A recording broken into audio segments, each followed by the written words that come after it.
किंतु हो कौटिल्यम, किंतु की कुटिलता, ये एक आधुनिक प्रकार का गद्य है जिसके अंदर हमने देखा कि लेखक महाशय उनके जीवन में घटित 3 घटनाओं को लेकर के किंतु शब्द ने किस तरह उनको परेशान किया है ये बताते हैं, जिसमें से पहली घटना का वर्णन हम कर चुके हैं।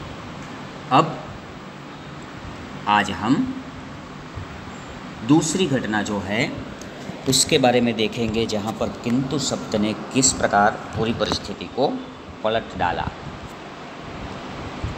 नीचे से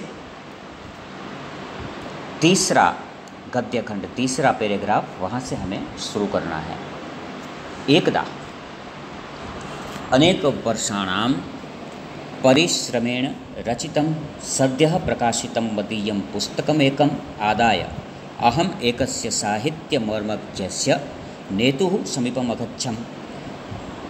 लेखक कहते हैं कि एक बार मैं अनेक वर्षों के परिश्रम मेहनत के बाद बनाया गया और सद्य प्रकाशितम, अभी अभी जो पब्लिश हुआ था, प्रकाशित हुआ था, ऐसा मेरा एक पुस्तक लेकर के एक साहित्य मर्मज्ञ नेताजी के पास गया। साहित्य मर्मज्ञ भी थे, मतलब साहित्य को जानने वाले। ऐसे होते हुए भी जो एक राजकारणी, एक नेता, पॉलिटिशियन, उनके पास मैं गया। अस्य पुस्तकस्य विषयः तस्य प्रस्तुतिः मुद्रणसौष्ठवं चित्रयोजनं चेति सर्वमपि सुंदरम आसीत्। इस पुस्तक का विषय, उसकी प्रस्तुति यानी कि विषय को किस प्रकार से प्रस्तुत किया गया है, प्रेजेंटेशन। मुद्रण सौष्ठवम यानी प्रिंटिंग, उसकी छपाई कैसी है। चित्र योजनम, बीच में तत्संबंधित चित्रों का आयोजन, ये सब कुछ सुंदरम आसीत्, सुंदर था। नेतृ महोदयाय पुस्तकमिदम अवश्यम रुचिकरम भविष्यतीति में दृढ़ श्रद्धा। नेताजी को ये पुस्तक अवश्य रोचक लगेगा, ऐसी मुझे दृढ़ श्रद्धा थी।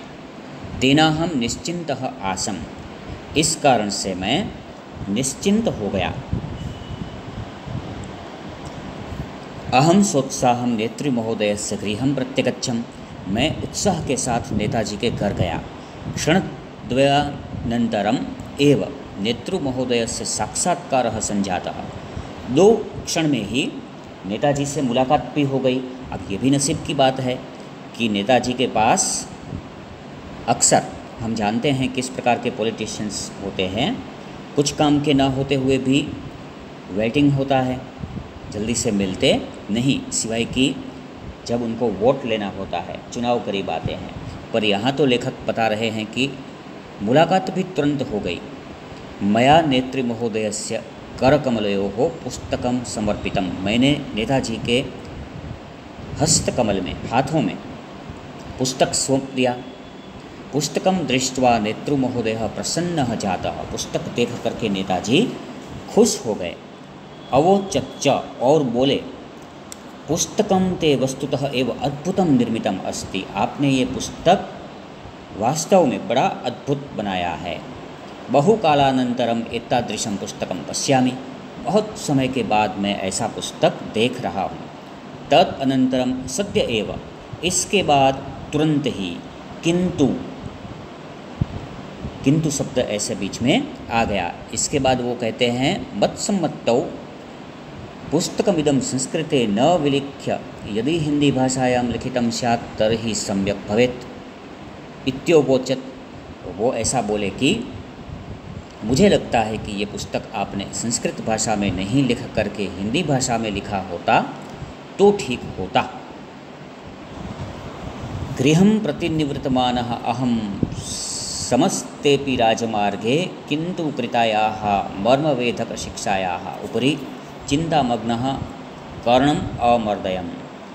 गृह वापस जाते हुए, घर वापस जाते हुए मैं पूरे रास्ते किंतु के द्वारा किया गया ये मर्मवेद शिक्षा बोध जो मिला उसके ऊपर सोचता हुआ, चिंतामग्न होता हुआ कान घिस रहा था।